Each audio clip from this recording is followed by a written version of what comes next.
Hello বন্ধুরা, আমি Sudip and welcome to ফিল্মিডিটেক। এই ভিডিওতে আমরা কথা বলবো কৌশিক গাঙ্গুলির সিনেমা অযোগ্য তার একটা গান নিয়ে, যেটার নাম হচ্ছে তুই আমার হবি না।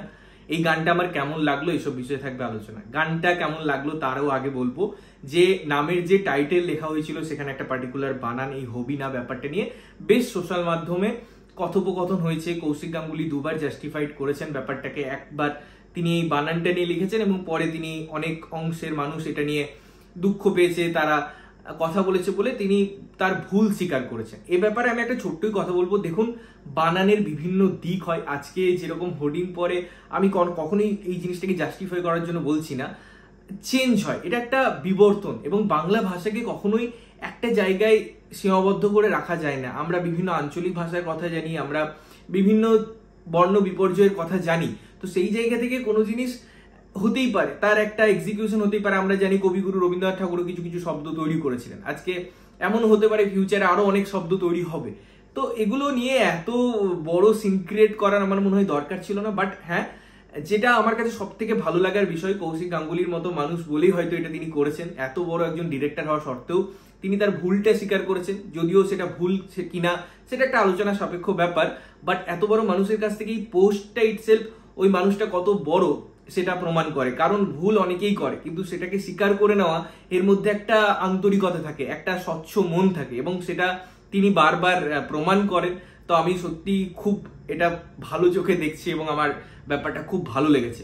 এবারে এই গানটা নিয়ে যদি আমাকে কথা বলতে হয়, দেখুন, কৌশিক গাঙ্গুলির সিনেমায় একটা আলাদা ছাপ থাকে। তার থেকেও বড় কথা, এটা মানে 50তম সিনেমা ঋতুপর্ণা এবং প্রসেনজিতের, এবং নামগুলো খুব ইন্টারেস্টিং ম্যানারে তারা রেখেছে। প্রসেন, পর্ণা এবং শিলাজিতেরও একটা নাম দিয়েছে। তো এই নামকরণের সাথে যখন গানটা তার সিচুয়েশনটা আমরা ফিল করি, এই যে একটা জায়গা যেখানে একটা মেয়ের কথা আসবে, ছোটবেলার কথা আসবে, এবং সেখানে যেটা আরো বেশি হাইলাইট হচ্ছে সেটা হচ্ছে মিউজিক ডিরেক্টরের তার ইনপুট, তার লিরিক্স এবং সর্বোপরি শ্রেয়া ঘোষালের ভয়েস।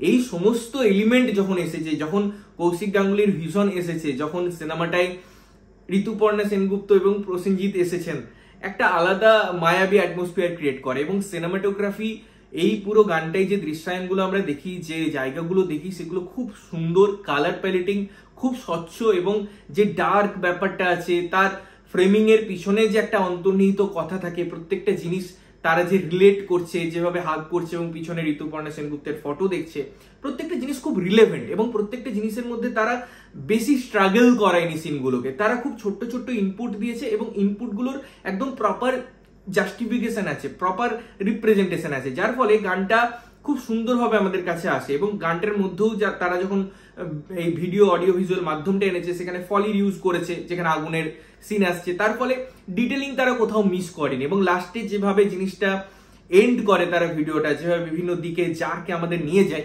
তার ফলে বোঝা যায় যে এই সিনেমাটার মধ্যে অনেকগুলো দিক আমরা দেখতে পারবো। যেরকম গানটাও ইটসেলফ কথা বলছে, এবং গানের লাইনগুলো অসম্ভব সুন্দর যেভাবে রাইটার লিখেছেন, এবং মিউজিক কম্পোজিশনের আমি যদি কথা বলি, সেটা খুব সুন্দর, খুব সুন্দর হয়েছে।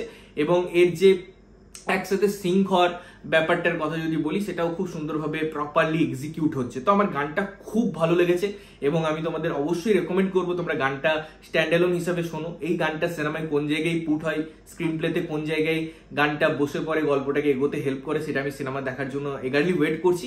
বাট স্ট্যান্ড অ্যালোন হিসাবেও কিন্তু গানটা বেশ সুন্দর, আমার খুব ভালো লেগেছে। তোমাদের কেমন লেগেছে অবশ্যই কমেন্ট করে জানিও। ততক্ষণের জন্য ভালো থাকবে, সুস্থ থাকবে, এবং সবসময় ভালো জিনিস দেখবে। চ্যানেল যদি প্রথমবার দেখছো, লাইক, কমেন্ট, শেয়ার করতে হবে, সাবস্ক্রাইব করতে হবে, যাতে প্রত্যেকটা নোটিফিকেশন তোমাদের কাছে পৌঁছায়। ততক্ষণের জন্য টাটা।